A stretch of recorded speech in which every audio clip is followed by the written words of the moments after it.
आखिरी खत, भूमिका। कभी कभी किस्मत हमें ऐसे मोड़ पर लाकर खड़ा कर देती है जहां से लौटना नामुमकिन होता है। प्यार, परिवार और सपनों से भरी जिंदगी कब एक दर्दनाक कहानी बन जाए, कोई नहीं जानता। ये कहानी है अभय और सिया की, जो साथ जीने मरने की कस्में खा चुके थे, लेकिन किस्मत के फैसले कुछ और ही थे। अभय एक मध्यम वर्गीय परिवार का लड़का था, जिसे अपने सपनों से बेइंतहा मोहब्बत थी। वह राइटर बनना चाहता था, लेकिन उसके पिता उसे इंजीनियर देखना चाहते थे। मजबूरी में उसने पिता की बात मानी, लेकिन दिल में लिखने का जुनून हमेशा जिंदा रखा। सिया बिल्कुल उसके उलट थी, बेहद चंचल, जिंदा दिल और खुश मिजाज।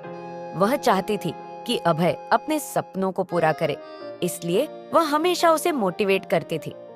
एक दिन तुम्हारी किताब बेस्ट सेलर बनेगी और मैं तुम्हारी पहली कॉपी खरीदने वाली बनूंगी, सिया ने मुस्कुराते हुए कहा। अभय हंस पड़ा। और तुम मेरी पहली क्रिटिक भी बनोगी, जो हमेशा मेरी गलतियां गिनाएगी। बिल्कुल, सिया ने प्यार से उसकी तरफ देखा। दोनों की मोहब्बत बचपन से थी, लेकिन कभी इजहार नहीं हुआ। कॉलेज खत्म हुआ तो अभय अपने करियर की तलाश में दिल्ली चला गया। दूसरी तरफ सिया के घर वालों ने उसकी शादी तय कर दी। अभय को जब ये खबर मिली तो उसके पैरों तले जमीन खिसक गई।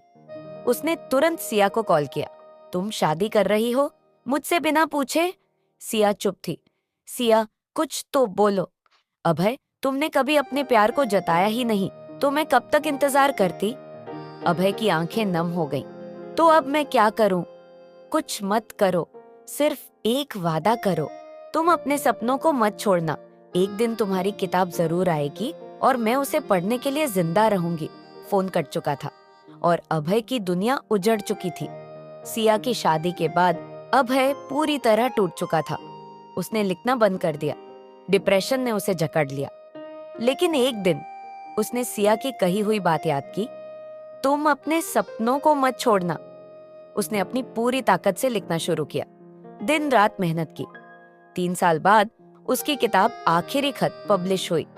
पहले ही हफ्ते में बेस्ट सेलर बन गए। लेकिन उसे सबसे ज्यादा इंतजार था उस रीडर का, जो उसकी पहली कॉपी खरीदने वाली थी, सिया। अभय ने सिया से संपर्क करने की बहुत कोशिश की, लेकिन कोई जवाब नहीं आया। फिर एक दिन उसे एक अजनबी नंबर से कॉल आया। क्या आप अभय बोल रहे हैं? जी, कौन? मैं सिया का भाई बोल रहा हूँ। अभय की सांसें रुक गईं। कैसी है वो? भैया, सिया अब इस दुनिया में नहीं रही। फोन अभय के हाथ से गिर गया। नहीं, ये मजाक है ना? उसकी आवाज कांप रही थी। वो कैंसर से लड़ रही थी, पर उसने हमें कभी कुछ नहीं बताया। वो सिर्फ तुम्हारी किताब का इंतजार कर रही थी, लेकिन वो इसे पढ़ नहीं सकी। अभय की आंखों से आंसू गिरने लगे। अगले ही दिन डाक से एक खत आया। अभय, जब तुम ये खत पढ़ रहे होगे, तब मैं शायद इस दुनिया में न रहूं, लेकिन मैं तुमसे वादा करती हूँ, जहां भी रहूंगी तुम्हारी हर लिखी हुई कहानी पढ़ूंगी। तुम्हारी पहली रीडर हमेशा तुम्हारे साथ रहेगी, सिया। अभय खत को छाती से लगाकर रो पड़ा। मैंने तुम्हें खो दिया सिया, पर तुम हमेशा मेरी हर कहानी का हिस्सा रहोगी। सी, कभी भी अपने प्यार या अपनी फीलिंग्स को जताने में देर मत करो, क्योंकि जिंदगी हर बार दूसरा मौका नहीं देती।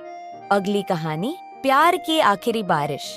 प्यार अक्सर अचानक आता है और कभी कभी बिना बताए चला जाता है, लेकिन सच्चा प्यार, चाहे कितने भी साल क्यों ना बीत जाएं, कभी खत्म नहीं होता।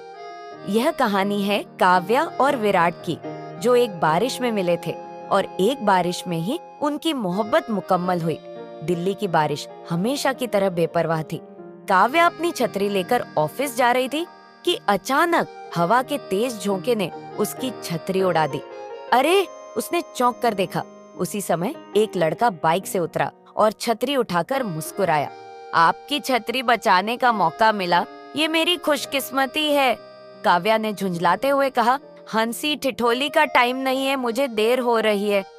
तो चलिए, मैं आपको छोड़ देता हूँ। काव्या ने घूरा। मुझे अजनबियों पर भरोसा नहीं। वो हंस पड़ा। तो चलिए दोस्ती कर लेते हैं, फिर तो भरोसा कर लेंगी। काव्या ने बिना कुछ कहे छतरी ली और आगे बढ़ गई। पर जाते जाते एक बार पीछे मुड़कर देखा। बारिश में भीगा वो लड़का उसे अजीब सा अपना सा लगा। कुछ दिनों बाद वही लड़का फिर दिखा। अरे, आप फिर मिल गईं, उसने मुस्कुराकर कहा। लगता है किस्मत को हमारी मुलाकातें पसंद आ गई हैं। काव्या ने हल्की मुस्कान दी। उसका नाम विराट था। धीरे धीरे दोस्ती गहरी होने लगी। विराट हमेशा हंसी मजाक करता और काव्या की गंभीरता धीरे धीरे उसकी बातों में घुलने लगी। एक दिन विराट ने अचानक पूछा, क्या तुम्हें बारिश पसंद है? काव्या ने हंसकर कहा, बहुत। जब भी बारिश होती है मैं अपनी छत पर खड़ी होकर उसे महसूस करती हूँ। विराट ने मुस्कुराकर कहा, फिर तो एक दिन बारिश में मिलना फिक्स रहा। काव्या ने हंसकर सिर हिला दिया। उन्हें पता नहीं था कि यह वादा एक दिन सच में उनकी जिंदगी बदल देगा। एक दिन विराट ने काव्या को एक सरप्राइज डेट पर बुलाया। जगह थी दिल्ली की सबसे ऊंची बिल्डिंग की छत। तुम्हें बारिश पसंद है तो क्यों ना आसमान के सबसे करीब से इसे महसूस करें, विराट ने मुस्कुराते हुए कहा। वो लम्हा जादुई था। काव्या ने सोचा कि शायद आज विराट उसे प्रपोज करेगा, लेकिन उसने कुछ नहीं कहा, बस उसकी आंखों में देखा और मुस्कुरा दिया। काव्या को एहसास हो गया कि शायद यही सच्चा प्यार होता है, जहाँ कुछ कहने की जरूरत नहीं पड़ती। कुछ ही दिनों बाद विराट को अमेरिका की एक बड़ी कंपनी से ऑफर आया। उसे 2 साल के लिए वहां जाना था। काव्या का दिल बैठ गया। वो चाहती थी कि विराट उसे रोक ले या उससे पूछे कि क्या करना चाहिए, लेकिन विराट ने कहा, ये मेरे करियर का सबसे बड़ा मौका है, मैं इसे खो नहीं सकता। काव्या ने मजबूर होकर मुस्कुरा दिया। तो फिर जाओ, और हाँ, अगर बारिश में कभी मुझे याद करो तो समझना मैं भी तुम्हें याद कर रही हूँ। विराट कुछ नहीं कह पाया। वो चला गया और काव्या की जिंदगी फिर से सूनी हो गई। 2 साल बीत गए। काव्या ने बहुत बार विराट को कॉल करना चाहा, लेकिन हर बार खुद को रोक लिया। एक दिन उसे खबर मिली कि विराट भारत लौट आया है, लेकिन वो उससे मिलने नहीं आया। काव्या ने खुद को समझा लिया कि शायद उसने मुझे भुला दिया होगा, पर किस्मत को शायद कुछ और मंजूर था।